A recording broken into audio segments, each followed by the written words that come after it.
Well, that was such 3 hours.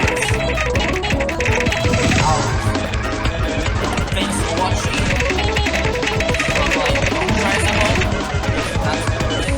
Well,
video is sponsored by Woodland. I made a lot of jump dash icons, hyper realistic. You probably see some of them. I can't do forever. Not just one more user to make a full set of icons for since the last time I did this exact format for a while. And then you can do this thing. So throughout this entire video, you can make all of his icons hyper realistic, and at the end you'll see what it is. I'll skin it all in and see what it is. Yo!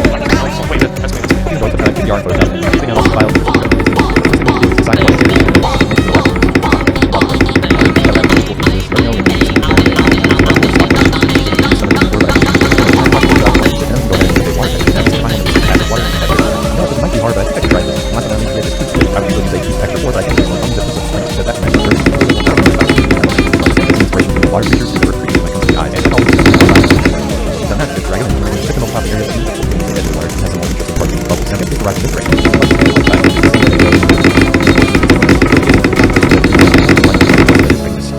Drag out this edge while holding control. And then if I use a mask and invert it, things paint back in where it belongs using a white brush. And I'm sure you can see that that's helpful because I can also do that with these other textures. So the wire, I'm going to place the top of it at the top of his head before we add in the eyes and then shade everything. This rock texture is a bit too much like an old Mario 64 texture. And one part of this I'm sure you've seen me do before, it's pushing the edges. So the other part that I think might even be more important is going around said edges and adding in some roughness. So what that's going to do is give the rock some more depth by pushing out some of the edges of the more visible ones. So all I need to make sure to do is not go outside the confines of the icon. I'm going to add another version of that rock texture right on top of the flint so that we can give the flint somewhere to go out of. It'll be super easy to blend in the rock with these other rocks because they're the same texture. And we can see that it's starting to look a little bit like this icon already. But now we need to add these eyes. I'm going to try my best to just recreate them from how they look in this image. So for the one on the right, I'm going to use this earth fella as an example. I start that, I'm going to use a white color fill layer and then use a circular brush to just click it in. For the shadows, I'm going to use a light blue on the left and I'm just going to put a small dot in the middle of the eye. It looks like there's a little highlight in the middle, so we can add that right here in Siri. What is the colored part around the eye called? The color part of the eye is called the iris. For now, I think we should make it gray. We can also add right around that pupil. Now, in order to get a good iris texture, I'm going to look up an iris in Adobe stock and I'll grab my favorite, which is definitely this one. Drag that into Photoshop and put it over the pupil where we can just use a clipping mask and put it over the gray area. First of all, we're going to go to luminosity, and obviously I don't want it to be that detailed, so I'm just going to take the opacity and go about halfway. So making it so when we add an exposure layer and then use it to shade that iris, it'll make a lot more sense. I'll do the same with a brighter exposure layer. I can use it for highlights on the other side. And I think that is like a deeper shadow on the very edge. I'm watching the way this is looking. First, I gotta change my shirt.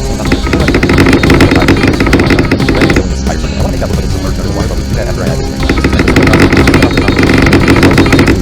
Do the same thing with water with a color layer that just needs to we can also make our iris a little bluish tint texture. I'll shade it a little bit on the left side of the iris.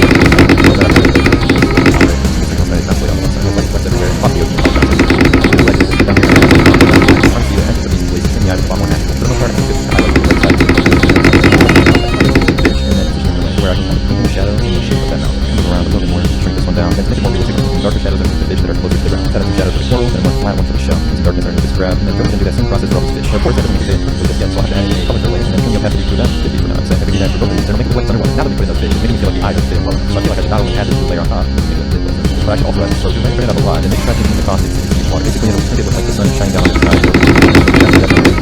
Right, onto those fish here. Now that I've made all this look quite natural, I'm going to shade the other side. I'm going to start that. Smooth out everything and get up the areas that are the outside looks a lot better. You can go ahead and just going to touch this one. So on the side, I'm going to make the shadow softer and put it around while the middle can have dark. I'm fixing colors by probably lightening the whole thing. I'll increase the texture and